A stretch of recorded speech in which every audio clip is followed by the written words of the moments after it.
Fala aí, engenheiro! Veja nesse vídeo como o engenheiro mecânico pode atuar com laudo de máquinas, adaptação de NR12 e como faturar alto nessa área. Então, o que é a NR12? A NR12 é uma norma criada pelo Ministério do Trabalho para poder regulamentar o uso de máquinas ou qualquer tipo de equipamento mecânico dentro de fábricas e indústrias e é válida para todo o território brasileiro, independente se é cidade grande ou cidade pequena, tá? Então, por que foi criado a NR12? Porque a gente tinha muitos acidentes no passado, ainda temos alguns acidentes, né? Mas muito menos do que a gente tinha no passado.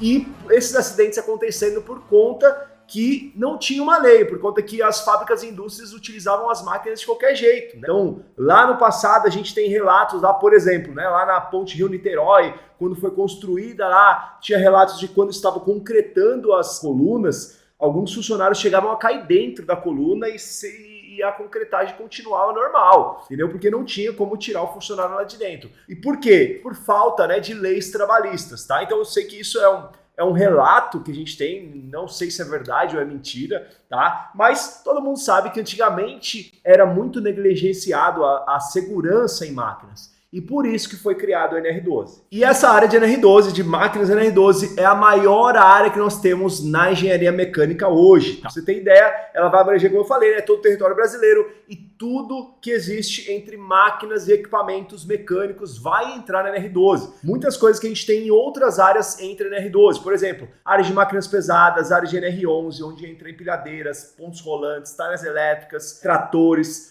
Muitas dessas áreas entram conceitos da NR12. Então essa é a maior área, sem dúvida alguma, da engenharia mecânica. E com certeza, né, a área que vai trazer uma maior demanda de serviço para você, é uma área que pode te trazer maior faturamento dentre todas as áreas de atuação. Por isso que é importante você ficar muito ligado, né, nessa oportunidade. E nessa área, nós engenheiros mecânicos vamos ter duas principais solicitações, tá? Duas principais demandas de clientes, que são elas. Primeiro, adequação NR12. Então, Daniel, tenho uma máquina aqui, preciso adequar ela conforme NR12, porque o Ministério do Trabalho está me pressionando, porque alguma empresa está me pressionando. Então, essa é uma demanda. Segunda demanda, Daniel, vendi uma máquina e preciso de uma RT para essa máquina, preciso de um laudo para essa máquina. E aí, na maioria dos casos, você também precisa adequar ela conforme a NR12. Mas o que o cliente precisa não é um laudo de NR12, é um laudo de aprovação, um laudo de validação da máquina. Então pode ser na compra, pode ser na venda, pode ser quando uma máquina vai entrar, né? Por exemplo,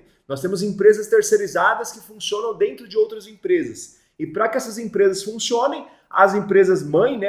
As empresas que cuidam do macro ali, pedem para que essas empresas micro, essas empresas menores, emitam, né, laudo de engenheiros mecânicos. Por quê? Porque se só o dono da empresa falar que a máquina está ok, ninguém vai acreditar, né? Agora, se tem um engenheiro mecânico assinando por aquilo, tem uma RT, né, uma anotação de responsabilidade técnica, né? Olha o nome, olha a responsabilidade. E essa é a responsabilidade que o engenheiro mecânico vai ter nessa máquina. E aí sim, né, é confiável. Então agora vamos falar sobre a obrigatoriedade, né? Quais são as obrigatoriedades? Nós vimos que tem dois tipos de serviço aí que o engenheiro mecânico pode fazer. Agora, de onde vem essa obrigação? E eu já comentei um pouco sobre isso, mas agora eu vou falar mais sobre isso. Primeiro, obrigatoriedade através de fiscalização de órgãos públicos, né? Então, como eu falei, Ministério do Trabalho, mas não só o Ministério do Trabalho. Pode ser o Ministério do Trabalho, pode ser o CREA, pode ser o Corpo de Bombeiros, pode ser a Prefeitura, pode ser Anvisa, sei lá, qualquer tipo de órgão público pode fazer solicitações de NR12. Se eles verem ali que os trabalhadores, né, as pessoas que estão ali dentro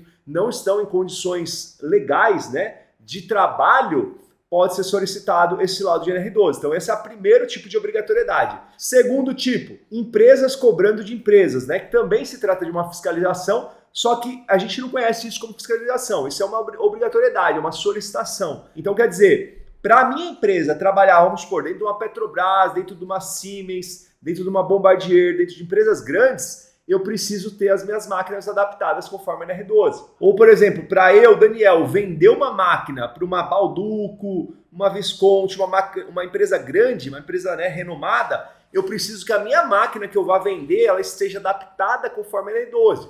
Porque muito provavelmente os clientes grandes, né, esses que eu citei, vários outros aí, Coca-Cola, né, por exemplo, eles já têm toda a linha de produção deles adaptada conforme a NR12. Então, para você vender uma máquina, né, para qualquer empresa vender uma máquina para eles, precisa que essa máquina esteja adaptada conforme a NR12 para entrar no padrão deles lá. tá? Então, esses são os dois tipos, tá? Daniel, qual que é a porcentagem de um e qual que é a porcentagem de outro? Que eu estimo aqui, 90% dos laudos que a gente faz, da RT que a gente faz, são empresas cobrando de empresas, tá? E somente 10, tá? 10 sendo muito otimista ainda, tá? Mas 5 a 10% é de fiscalização. Então, isso daí para quebrar, né, aquela máxima que a gente tem de muitos engenheiros mecânicos falando: ah, Daniel, mas eu não atuo como engenheiro mecânico autônomo porque na minha cidade não tem fiscalização. Não precisa de fiscalização. E como eu estou falando, mais de 90% dos nossos serviços vêm de empresas cobrando de empresas e não de fiscalização de CREA. Ah, mas o CREA não fiscaliza. Legal, não tem problema. É muita empresa cobrando de empresa. E aí vem uma outra boa notícia também. A gente tem, muito provavelmente, a entrada do E-Social muito em breve,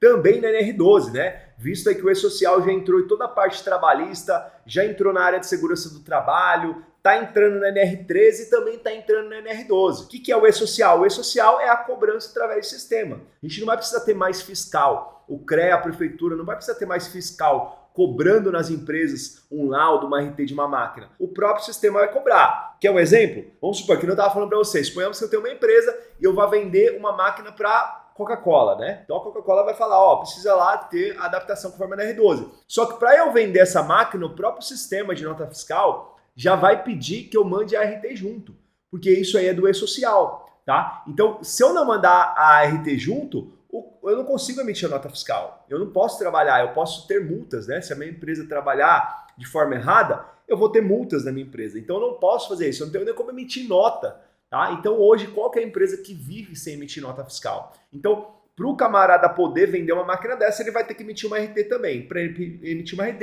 ele vai precisar de um engenheiro mecânico. Então tá aí, galera, a grande oportunidade, tá? Então vamos pensar mais fora da caixa, né? Pensar aí de uma forma mais ampla para a gente entender as oportunidades do mercado hoje, para você poder atuar, né, e sair dessa guerra que a gente tem aí pelo mercado do CLT, né, mercado que os engenheiros mecânicos buscam aí incansavelmente, o mercado CLT, e hoje a gente sabe que o mercado CLT está falido para os engenheiros mecânicos. E essa daí é uma grande oportunidade que vai estourar nos próximos anos. Então essa área de máquinas NR12, né, como várias outras áreas com engenheiro mecânico, se você não sabe ainda qual área atuar na engenharia mecânica, consulta aqui o meu canal, consulta aí outros vídeos que eu tenho sobre outras áreas também, que você vai ver que existem hoje aí facilmente 20, 30 áreas para você, engenheiro mecânico, atuar de forma autônoma. Agora, falando de forma específica da NR12, a NR12 vai tratar de diversos pontos, tá? A norma NR12 hoje é uma norma que tem mais de 150 páginas. E essas 150 páginas ela vai trazer alguns conceitos para vocês. E eu vou dar alguns exemplos aqui só para você entender um pouco sobre a NR12. Então a NR12, por exemplo, ela fala sobre botão de emergência,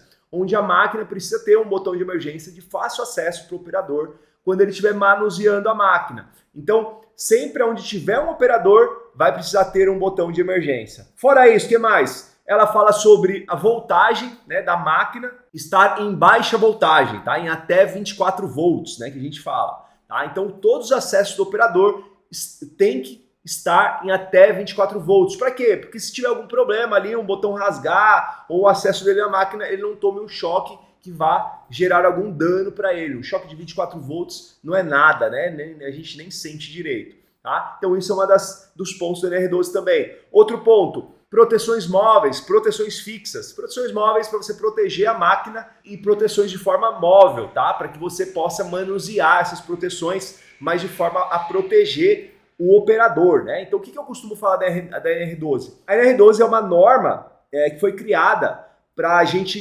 prevenir acidentes, mesmo no caso que o operador queira se acidentar na máquina, tá? Então é um negócio assim muito estranho, né? É um negócio muito louco, mas só para você ter ideia a que ponto chega a NR12, tá? Então é isso que o engenheiro mecânico tem que ter na cabeça. É lógico que não estou falando aqui que as pessoas procuram se acidentar, né? Mas a norma NR12 ela é bolada para isso, para que o operador ele não consiga se acidentar, mesmo no caso que ele queira se acidentar, ou mesmo no caso de muita negligência dele, tá? Então às vezes ele não quer se acidentar, mas ele tomou uma atitude tão errada ali, que mesmo aquela atitude a máquina trava, tá? Então eu estava falando sobre proteções móveis, proteções fixas, né? Você vai colocar algumas proteções para que o operador não tenha acesso à máquina.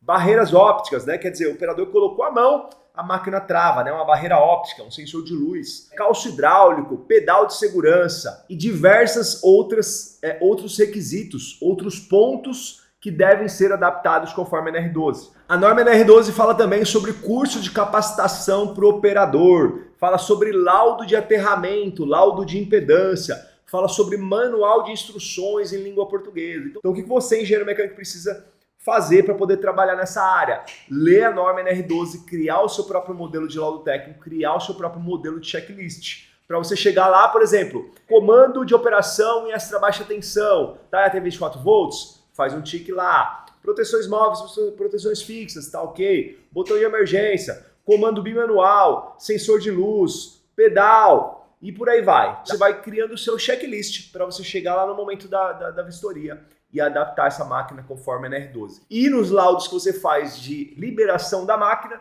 também, muitas das vezes, você tem que verificar todos esses itens, tá? Essas questões também. Bom, então é isso, galera. Espero que você tenha ficado mais claro para você aí a questão da NR12, questão de laudo de máquinas, laudo de adequação de NR12, e que você, como engenheiro mecânico, consiga faturar alto nessa área, tá? Consiga ter serviços, né, na área de NR12, que é a maior área da engenharia mecânica. E como eu falei, né, além da NR12, você pode se aprofundar também e conhecer várias outras áreas. Aqui no meu canal mesmo eu tenho várias outras áreas. E se esse vídeo foi importante para você, não esqueça de deixar aqui o seu curtir nesse vídeo, tá? Encaminhe esse vídeo para os seus amigos engenheiros mecânicos. Quanto mais a gente valoriza a nossa situação, a nossa área, mais a gente é valorizado, ok? Então, agradeço a todos a participação e fico à disposição aí para vocês caso tenham algumas dúvidas. Até o próximo vídeo.